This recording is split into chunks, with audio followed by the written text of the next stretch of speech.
Schedule बने रहा कि वो बाज़ अखबारां च भी आंदा रहा कि ऐसी कि यूरोप बाज़ ऐसी जगह भी है जिथे रात नहीं पैंदी या दिन बहुत लंबा है उत्थे दे लोग जेह्ड़े मुसलमान ने बंगाली उत्थे रहिंदे मुसलमान ओह् रोज़ा रखन लंबे 18 घंटे रखना पैंदा रोज़ा नहीं 18 ਦਾ ਰੱਖਣ ਨਾ ਉਹ ਮੱਕਾ ਨੂੰ ਆਪਣਾ ਸਮਝ ਕੇ ਨਾ ਕਿ ਸਾਡੀ ਸਟੈਂਡਰਡ ਟਾਈਮ ਹੋਆ ਉਹਦੇ ਮੁਤਾਬਕ ਰੋਜ਼ਾ ਰੱਖ ਲੈਣ ਤਾਂ ਉਹਦੇ ਮੁਤਾਬਕ ਹੀ ਖੋਲ ਜਦੋਂ ਇੱਥੇ ਸਾਰੀ ਇਫਤਾਰੀ ਹੋਵੇ ਨਾ ਬੰਦਾ ਵਿਚਾਰਾ ਮਾੜਾ ਵੀ ਉਹ 22 ਘੰਟੇ ਦਾ ਕਿੱਥੇ ਰੋਜ਼ਾ ਰੱਖਣਾ ਨਹੀਂ ਇਹ ਬਾਈ ਬੂਈ ਨਹੀਂ ਰੱਖਣੇ ਚਾਹੀਦੇ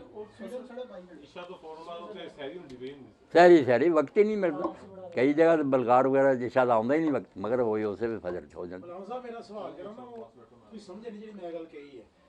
ਚਾਰ ਫਰਜ਼ ਹੈਗੇ ਅਸਰ ਦੇ ਹਾਂ ਸਫਰ ਕਰਦੇ ਪਏ ਆ ਅਸੀਂ ਚਾਰ ਫਰਜ਼ ਹੀ ਪੜਾਂਗੇ ਦੋ ਮੈਂ ਜਮਾਂ ਦੀ ਗੱਲ ਸਮਝੀ ਨਾ ਕਸਰ ਤੇ ਜੇ ਤੁਸੀਂ ਚਾਰ ਫਰਜ਼ ਪੂਰੇ ਪੜ ਲਓ ਤਾਂ ਗੁਨਾਹ ਬਹੁਤ ਗੁਨਾਹ ਵਤਨ 'ਚ ਹੁੰਦਿਆਂ ਤੁਸੀਂ ਦੋ ਪੜ੍ਹੋ ਤੇ ਮੁਜਰਮ ਉੱਥੇ ਚਾਰ ਪੜ੍ਹੋ ਤੇ ਮੁਜਰਮ ਇੱਥੇ ਚਾਰ ਪੜ੍ਹਨੇ ਉੱਥੇ ਦੋ ਨਮਾਜ਼ ਹੀ ਦੋ ਰੱਖਣਾ ਵੱਧ ਕਿਉਂ ਤੁਸੀਂ ਪੜ੍ਹਨੀ ਉੱਥੇ ਸਫਰ ਦੀ ਡੈਫੀਨੇਸ਼ਨ ਹੀ ਦੱਸ ਦਿਓ ਕਿ ਸਫਰ ਕਿਹਨੂੰ ਕਹਿੰਦੇ ਕਿੰਨੇ ਕਿਲੋਮੀਟਰ ਤੋਂ ਇਹ ਵੀ ਰੌਲਾ नहीं कोई दसे हूँ खुदा रसूल ने मील पे मैं दसा मील कोई नहीं दसे यही क्या जब तुम सफ़र करो इस तो अब्दुल्ला बिन उमर ने एक मील के सफ़र से भी कर लेंगे सी कोई 9 मील से करते सब ने अल्लाह ताला की दी छूट तो फायदा उठाया बस रूटीन वर्क जरा ना भी तुम लाहौरों रोज़ फैसलाबाद आते जी नौकरी ली या जड़ा वाले ये नहीं ना सफ़र ये पूरी पढ़नी पैनी है ਇਹ ਆਪਣੇ ਉਸ ਰੂਟੀਨ ਵਰਕ ਤੋਂ ਛੱਡ ਕੇ ਹੋਰ ਕਿਸੇ ਕੰਮ ਲਈ ਆਓ ਭਾਵੇਂ ਇਹੋ ਹੀ ਸਫ਼ਰ ਹੋਵੇ ਜਾਂ ਇਹ ਤੋਂ ਥੋੜ੍ਹਾ ਉਹ ਕਰ ਲੈਣਾ ਜਿਹੜਾ ਰੋਜ਼ਾਨਾ ਦਾ ਕੰਮ ਨਾ ਜਿਹੜਾ ਆਦਮੀ ਦਾ ਸ਼ੁਗਲ ਪੇਸ਼ਾ ਜਿਹੜੇ ਰਸਤੇ ਦੇ ਦੁਬਾਰਾ ਰਿਪੀਟ ਕਰਾਂ ਮਗਰ ਸਾਹਿਬ ਰਸਤੇ 'ਚ ਜਿਹੜੀ ਨਮਾਜ਼ ਆਣੀ ਆ ਮਤਲਬ ਬੰਦਾ ਲਾਹੌਰ ਜਾ ਰਿਹਾ ਚਾਹੇ ਆਪਣੇ ਕੰਮ ਦੇ ਸ਼ੈਡਿਊਲ 'ਚ ਜਾ ਰਿਹਾ ਉਹ ਮਰਨਾ ਹੋਊਗੀ ਉਹ ਕਸਰ ਕਰੇਗਾ ਜਾਂ ਉੱਥੇ ਪੂਰੀ ਪੜੇਗਾ ਰਸਤੇ ਦੇ ਦਰਮਿਆਨ 'ਚ ਨਹੀਂ ਜੇ ਤੇ ਵੇਖੋ ਨਾ ਤਜਾਰਤ ਪੇਸ਼ਾ ਲੋਕ ਆਉਂਦੇ ਜਾਂਦੇ ਰਹਿੰਦੇ ਉਹ ਤੇ ਕਸਰ ਹੀ ਹੈ ਨਾ ਇੱਕ ਮੈਂ ਕੀਤਾ ਵੀ ਉਹਦਾ ਪੇਸ਼ਾ ਹੀ ਰੋਜ਼ਾਨਾ ਦਾ ਜਿਹੜਾ ਮੁਲਾਜ਼ਮਤ ਵਗੈਰਾ ਕਰ ਰਿਹਾ तो रोज़ाना वो सफ़र करता वो सफ़र च नहीं जरा अपने पेशे लिए है ना वो नहीं उस तो इलावा हट के भावें वही सफ़र करे ना जो तो घट फिर कर सकते अक्सर अगर ज़ुहरैन और मगरबैन की बात होंगी ना तो साथी कहते जी फिर एको भी आंदा है भी तुसी नमाज़ां जड़ियां अपना वक्त के मुताबिक पढ़ो वक्त ही अल्लाह के रसूल ने आप ही जो दसते भाई सफ़र ज़ोहर के टाइम असर किस तरह हो सकती नहीं ये आपने खुद ही कर देता कि अलहदा पढ़नियाँ तो आह टाइम जो कट्ठियाँ करनियाँ खुद साहिब शरीयत ने जो वक्त दसते जमा के वक्त जमा वाला वक्त ही है जुदा जुदा पढ़नी जुदे जुदे वक्त ही दोवें बेटा तरीके ठीक है जोर के नाल ही असर पढ़ ली या जोर नूं पेंडिंग करके असर के नाल पढ़ लिया इन्हां दा वक्त फिर मुश्तरका हो जाता कि दिन ढलण तो लैके सूरज गरूब तक ना ਇੱਕੋ ਹੀ ਵਕਤ ਹੈ ਦੋਵਾਂ ਦਾ ਜਦੋਂ ਮਰਜ਼ੀ ਪੜ੍ਹ ਲੈ ਨਮਾਜ਼ ਰਹਿ ਗਈ ਜ਼ੋਹਰ ਦੀ ਮਤਲਬ ਕਿਸੇ ਵਜ੍ਹਾ ਤੋਂ ਤਾਂ ਉਹ ਅਸਰ ਦੇ ਟਾਈਮ ਨੂੰ ਇਕੱਠਾ ਕਰ ਸਕਦਾ ਹਾਂ ਕਰ ਸਕਦਾ ਪਹਿਲੇ ਉਹ ਤੇ ਕਰਨੀ ਜ਼ੋਹਰ ਪੜੇਗਾ ਪਹਿਲੇ ਨਹੀਂ ਕੋਈ ਕਜ਼ਾ ਨਹੀਂ ਕਰੇਗਾ ਫਿਰ ਕਜ਼ਾ ਨਹੀਂ ਹੋਏਗੀ ਉਹ ਇਕੱਠੀ ਹੋ ਗਈ ਮਤਲਬ ਨਹੀਂ ਉਹ ਜੇ ਤੇ ਬੱਚਾ ਉਹਨੇ ਪਹਿਲਾਂ ਤੋਂ ਨੀਅਤ ਕੀਤੀ ਸੀ ਨਾ ਮੈਂ ਇਕੱਠੀਆਂ ਫਿਰ ਕਜ਼ਾ ਨਹੀਂ ਜੇ ਉਹਨੇ ਇਹ ਨੀਅਤ ਨਹੀਂ ਸੀ ਕਿਸੇ ਵਕਤ ਗੁਜ਼ਾਰ ਦਿੱਤਾ ਫਿਰ ਕਜ਼ਾ ਦਾ ਜੁਰਮ ਫਿਰ ਤਾਂ ਹੁਣ ਵਕਤ ਉਹਨੇ ਕਿਉਂ ਗੁਜ਼ਾਰਿਆ ਇਹਦੇ ਵਿੱਚ ਜੀ ਇੱਕ ਹੋਰ ਚੀਜ਼ ਹੈ ਨਾ ਅਸਰ ਦਾ ਟਾਈਮ ਹੋ ਗਿਆ ਜੀ ਪਹਿਲੀ ਕਜ਼ਾ ਹੋ ਗਈ क्या फिर पहले असर पड़ी जाएगी फिर कज़ा पड़ी जाएगी नहीं पहला जोर पढ़ोगा वो तरतीब कायम रखनी पहला जोर दे फर्ज पढ़े फिर असर दे पढ़े अच्छा मौलाना साहब मेरा आखिरी सवाल ਇਹ ਤੁਹਾਡੇ ਕੋਲ ਕਿ ਜਦੋਂ ਤੁਸੀਂ ਪੈਮਾਨਾ ਦੱਸਿਆ ਜ਼ੋਰ ਦਾ ਟਾਈਮ ਹੈ ਜਦੋਂ ਸੂਰਜ ਢਲ ਜਾਵੇ ਢਲਣ ਦਾ ਸਾਨੂੰ ਪਤਾ ਲੱਗਣਾ ਜਦੋਂ ਉਸ ਚੀਜ਼ ਦਾ ਸਾਇਆ ਵਧਣ ਲੱਗ ਤੇ ਜਦੋਂ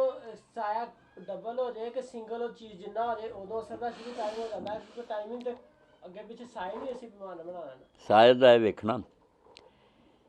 ਸਾਇਆ ਜਦੋਂ ਨਾ ਸੂਰਜ ਬੁਲੰਦ ਹੁੰਦਾ ਜਾਂਦਾ ਤੇ ਸਾਇਆ ਫਿਰ ਇਨਸਾਨ ਦਾ ਜਾਂ ਕਿਸੇ ਸ਼ੈ ਦਾ ਘਟਦਾ ਹੁੰਦਾ ਕਦਮਾਂ ਨੂੰ ਤੁਰਿਆ ਜਿਵੇਂ ਉਹ ਸੂਰਜ ਉੱਚਾ ਹੁੰਦਾ ਜਾਂਦਾ ਸਾਇਆ ਛੋਟਾ ਹੁੰਦਾ ਜਾਂਦਾ ਜਦੋਂ ਛੋਟਾ ਹੁੰਦਾ ਫਿਰ ਵਧਣ ਲੱਗ ਪਵੇ ਉਸ ਵੇਲੇ ਜ਼ੋਰ ਦਾ ਵਕਤ ਸ਼ੁਰੂ ਹੋ ਜਾਂਦਾ ਇਹਦਾ ਮਤਲਬ ਸੂਰਜ ਸਿਰ ਤੋਂ ਲੰਘ ਗਿਆ ਹੁਣ ਸਾਏ ਵਧਣੇ ਸ਼ੁਰੂ ਹੋਏ ਉਹ ਜਿਹੜਾ ਦੁਪਹਿਰ ਦੇ ਵਕਤ ਸਾਇਆ ਸੀ ਨਾ ਬਚਿਆ ਕਦਮਾਂ 'ਚ ਉਹਨੂੰ ਅਸੀਂ ਆਨੇ ਸਾਇਆ ਅਸਲੀ ਉਹ ਉਹਦੇ ਜਮਾ ਉਸ ਸ਼ੈ ਦੇ ਕਦ ਬਰਾਬਰ ਹੋਰ फिर जोर का वक्त खत्म हो जाना असर आ जाना सियारा है नहीं कद जरा कद के बराबर मगर वो साया में जमा करना जो दोपहर के वक्त हैगा सी जरा फिर वधना शुरू होया सर गर्मियों के दिनों तो छोटा जहा रह जाता बल्कि हो सकता ना ही हो कदमां च ही आ जाता मगर इन्होंने सियालों के दिनों चो कद जरा तो पहला ਉਂਝ ਹੀ ਵੱਡਾ ਹੁੰਦਾ ਉਹ ਜਿਹੜਾ ਬਚਿਆ ਵੀ ਹੁੰਦਾ ਨਾ ਦੁਪਹਿਰ ਵੇਲੇ ਉਹ ਹੀ ਕੱਦ ਤੋਂ ਲੰਬਾ ਹੁੰਦਾ ਅਸਲੀ ਸਾਇਆ ਤੇ ਜਮਾ ਫਿਰ ਉਸ ਸ਼ਾਇਦ ਦੇ ਕੱਦ ਦੇ ਬਰਾਬਰ ਇਹ ਜ਼ੋਰ ਦਾ ਵਕਤ ਖਤਮ ਹੋ ਜਿਸ ਤਰ੍ਹਾਂ ਤੁਸੀਂ ਹੁਣੇ ਕਿ ਤਰਤੀਬ ਕਾਇਮ ਰੱਖਣੀ ਕਜ਼ਾ ਦੇ ਵਿੱਚ, ਹਾਂ ਤੇ ਅਗਰ ਉਸ ਟਾਈਮ ਦੂਸਰੀ ਨਮਾਜ਼ ਹੋ ਰਹੀ ਹੋਏ ਅਸਰ ਦੀ ਨਮਾਜ਼ ਹੋ ਰਹੀ ਜ਼ਾਹਿਰ ਫਿਰ ਠੀਕ ਤੇ ਗੱਲ ਇਹ ਹੈ ਵੀ ਉਹ ਆਦਮੀ ਆਪਣੀ ਜ਼ੋਰ ਦੀ ਨੀਅਤ ਨਾਲ ਸ਼ਾਮਲ ਹੋਵੇ। ਰਕਤਾਂ ਤਾਂ ਉਹੀ ਪੜ੍ਹਨੀਆਂ ਜਿਹੜੀਆਂ ਉਹ ਪੜ੍ਹ ਚਾਰ ਹੀ ਹੋਣੀਆਂ ਨਾ ਉਹਨਾਂ ਦੀ, ਉਹ ਅਸਰ ਪੜ੍ਹਨਗੇ ਇਹਦੀ ਨੀਅਤ ਜ਼ੋਰ ਦੀ ਹੋਊਗੀ। ਸਲਾਮ ਤੋਂ ਬਾਅਦ ਉੱਠ ਕੇ ਫਿਰ ਅਸਰ ਪੜ੍ਹ ਲਓ। ਤੇ ਜੇ ਅਗਰ ਫਜਰ ਹੋਏਗੀ ਤੇ ਫਿਰ 2 ਤੋਂ ਬਾਅਦ ਸਲਾਮ ਦੇ ਦਿਓ। ਹੈਂ ਜੇ ਅਗਰ ਜ਼ੋਰ ਦੇ ਟਾਈਮ ਆਇਆ ਫਜਰ ਰਹਿੰਦੀ ਹੈ, ਹਾਂ ਫਜਰ ਤੇ ਇੰਨਾ ਜਿਹੜਾ ਉਹਨੇ ਲੇਟ ਕੀਤੀ ਵੀ ਸਵੇਰ ਤੋਂ ਲੈ ਕੇ ਜ਼ੋਰ ਤੱਕ ਇੰਨਾ ਵਕਤ ਸੀ, ਇਹ ਕਿਉਂ ਨਹੀਂ ਉਹਨੇ ਪੜ੍ਹ ਲਈ? ਇੰਨਾ ਲੇਟ ਨਹੀਂ ਕਰਨਾ ਚਾਹੀਦਾ। ਕੀ ਪਤਾ ਜ਼ੋਰ ਆਉਣੀ ਕਿ ਨਹੀਂ ਆਉਣੀ।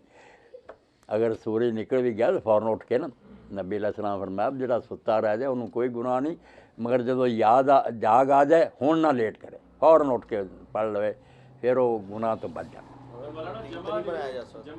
ਰੂਟੀਨ ਤੇ ਨਹੀਂ ਬਣਾਇਆ। ਨਾ ਰੂਟੀਨ ਨਹੀਂ, ਇਹ ਤੇ ਰਹਿ ਗਿਆ ਕੋਈ ਇਸ ਤਰ੍ਹਾਂ ਕੇ। ਜਮਾ ਤੇ 2 ਨਮਾਜ਼ਾਂ ਹੀ ਹੋ ਸਕਦੀਆਂ ਨਾ, ਯਾਨੀ ਜ਼ੋਹਰ ਔਰ ਅਸਰ ਹੋ ਸਕਦੀ ਹੈ, ਫਜਰ ਤੇ ਜ਼ੋਰ ਤਾਂ ਨਹੀਂ ਹੋ ਸਕਦੀ ਨਾ, ਨਹੀਂ ਫਜਰ ਤੇ ਅਲੱਗਾ ਹੀ ਹੈ, ਜ਼ੋਰ ਅਸਰ। ਔਰ ਮਗਰ ਅਸਲ 'ਚ ਸਵਾਲ ਜਦੋਂ ਨਮਾਜ਼ਾਂ ਫਰਜ਼ ਹੋਈਆਂ ਨਾ, ਪਹਿਲਾਂ ਮੱਕੀ ਸੂਰਤਾਂ ਪੜ੍ਹੀਏ 3 ਨਮਾਜ਼ਾਂ ਦਾ ਜ਼ਿਕਰ ਆਉਂਦਾ, ਔਰ ਕਈ ਅਹਿਲੇ ਕੁਰਾਨ ਉਹ ਐਤਾਂ ਵਿਖਾਉਂਦੇ ਨਾ ਵੀ ਨਮਾਜ਼ਾਂ ਤੇ 3 ਹੀ ਆ, 5 ਕਿੱਥੋਂ ਲਈਆਂ? ਉਹ ਬਾਕੀ 3 ਹੀ ਸੀ,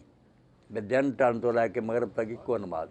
ਇਹਨੂੰ ਬਾਅਦ ਮੇਰਾਜ ਦੀ ਰਾਤ ਫਿਰ ਅੱਲਾਹ ਤਾਲਾ ਨੇ 2 ਹਿੱਸਿਆਂ 'ਚ ਕਰਕੇ ਨਾ ਇੱਕ ਜ਼ੋਰ ਕਰ ਦਿੱਤੀ, ਇੱਕ ਅਸਰ। ਉਹ ਜਿਹੜੀ ਇੱਕ ਨੂੰ ਚੀਰ ਕੇ 2 ਬਣਾਈਆਂ ਨਾ, ਉਹ ਜਮ੍ਹਾਂ ਹੋ ਸਕਦੀ। ਹੁਣ ਵੀ ਜ਼ਰੂਰਤ ਪਏ ਤਾਂ ਇਕੱਠੀਆਂ ਕੀਤੀਆਂ ਜਾ ਸਕਦੀਆਂ।